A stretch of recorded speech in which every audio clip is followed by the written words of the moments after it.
ఉద్యమకారుడిగా కేసీఆర్ తనకు అవకాశం కల్పించారని అన్నారు వేముల ప్రకాష్ రెడ్డి. కవిత పోచారం సలహాలు తీసుకుని పనిచేస్తారని చెబుతున్నారు. కేసీఆర్ నమ్మకాన్ని నిలబెడతానంటున్న ప్రశాంత్ రెడ్డితో మా ప్రతినిధి ఫేస్ టు ఫేస్. ఈసారి క్యాబినెట్ లో 10 మంది ప్రమాణ స్వీకారం చేస్తుంటే అందులో 6 కొత్త వాళ్ళే. 6లో వేముల ప్రశాంత్ రెడ్డి ఉన్నారు. ప్రస్తుతం మనతో ప్రశాంత్ రెడ్డి గారు తొలిసారి మీరు తెలంగాణ క్యాబినెట్లో మంత్రి అవుతున్నారు, ఎలా ఫీల్ అవుతున్నారు? ముందుగా ఇంత గొప్ప అవకాశం కల్పించినటువంటి నాకు దైవ సమానులు గౌరవ ముఖ్యమంత్రి కేసీఆర్ గారికి నా హృదయపూర్వక ధన్యవాదాలు. నేను ఆయనకు జీవితాంతం రుణపడి ఉంటా.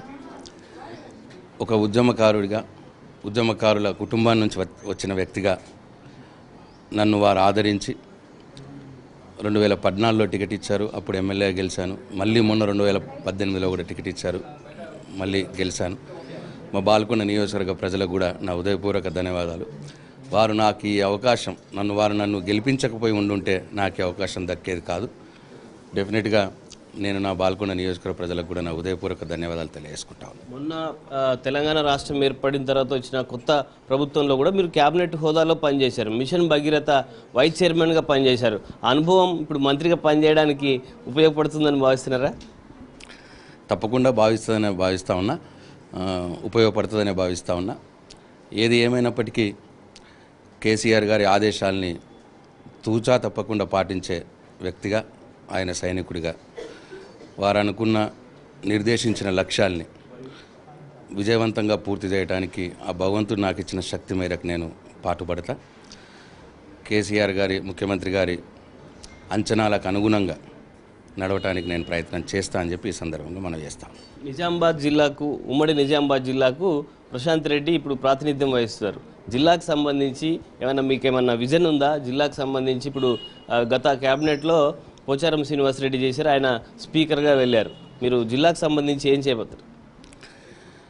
జిల్లాలో ఉన్నటువంటి అందరు ఎమ్మెల్యేలు కూడా సీనియర్ ఎమ్మెల్యేలే.